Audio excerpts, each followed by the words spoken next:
Ini bab kewajipan berpuasa di bulan Ramadan.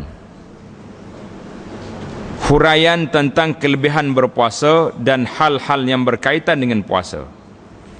Jadi alhamdulillah, puasa ini satu ibadat yang besar. Allah Subhanahu wa taala anugerahkan kepada umat ini dan umat-umat yang lain sebagaimana disebut dalam Al-Quran, A'udzu billahi minasyaitonir rajim. Ya ayyuhalladzina amanu kutiba alaikumus siyamu kama kutiba alal ladzina min qablikum la'allakum tattaqun. Ayyaman ma'dudat. Dia ringkas ya ayat dalam kita ni sampai kepada ayat ila qauli ta'ala, sampai kepada ayat Syahru Ramadhan alladhi unzila fihi al-Qur'an hudan lin-nasi wa bayyinatin minal huda wal furqan faman shahida minkum ash-shahra falyasum wa man kana maridan aw ala safarin fa'iddatun min ayyamin ukhar. Ayat ini diambil daripada surah Al-Baqarah ayat 183 hingga 185. Jadi Imam Nawawi rahimahullah dia ringkaskan ayat, ambil tempat berbincang tentang kewajipan puasa. Sebab ayat tu banyak lagi hukum puasa celah-celah tu. Inilah di antara, kalau tuan-tuan nak tanda, ayat yang Allah Subhanahu wa taala jelaskan cerita puasa ni secara detail. Satu muka cerita tentang puasa. Salat dah, ya ayyuhallazina amanu aqimus salah wa atu zakah. Tapi bila mari bab puasa, dia jelas secara terperinci. Ini dia panggil keindahan puasa. Artinya, wahai orang-orang yang beriman, diwajibkan ke atas kamu berpuasa sebagaimana diwajibkan ke atas orang-orang sebelum kamu. Tengok sampai kepada firman Allah Ta'ala. Jadi ayat tu panjanglah. Faman kana minkum maridan aw ala safarin, terus sampai pada ayat yang kedua, Syahrul Ramadhan alladhi unzila fihi al-Quran. Bulan Ramadan yang di dalamnya itu diturunkan Al-Quran sebagai petunjuk untuk semua manusia dan merupakan keterangan-keterangan dari petunjuk dan yang membezakan antara kebenaran dan kesesatan. Quran ni kerja dia nak memisahkan antara hak dengan batil. Maka sesiapa di antara kamu semua ada yang menyaksikan bulan Ramadan, yakni mana-mana orang yang sempat hidup sampai masuk Ramadan, apa jadi?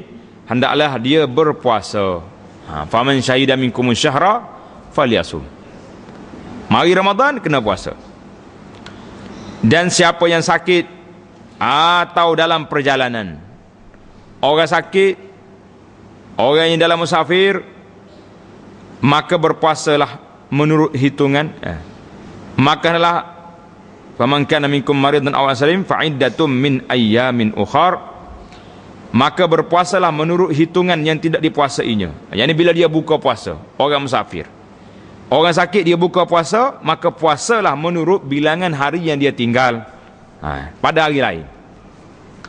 Ini ayat ini menunjukkan kepada kita, yang pertama kutiba alaikumus siyam, yang kedua falyasum. Faman syahida minkum syahra falyasum. Dua ayat ini menunjukkan kepada kewajipan berpuasa. Wajib puasa, dan dia ni termasuk di dalam rukun apa? Rukun Islam yang besar.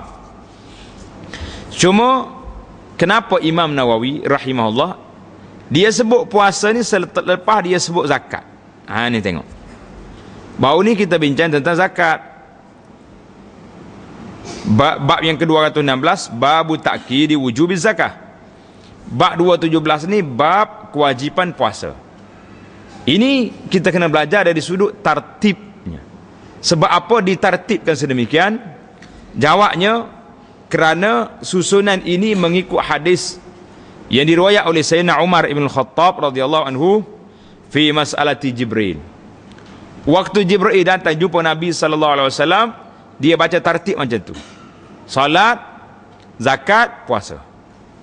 Ada setengah kitab solat, puasa, zakat.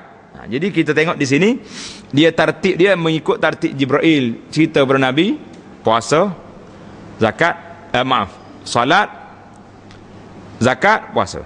Jadi kita tak apalah tertib tu. Cuma dari segi mantiknya begitulah keadaan. Puasa, solat, tubuh badan kita. Buat kerja harian. Zakat, harta. Puasa pula tubuh saja. Buat kerja. Tak ada baca apa.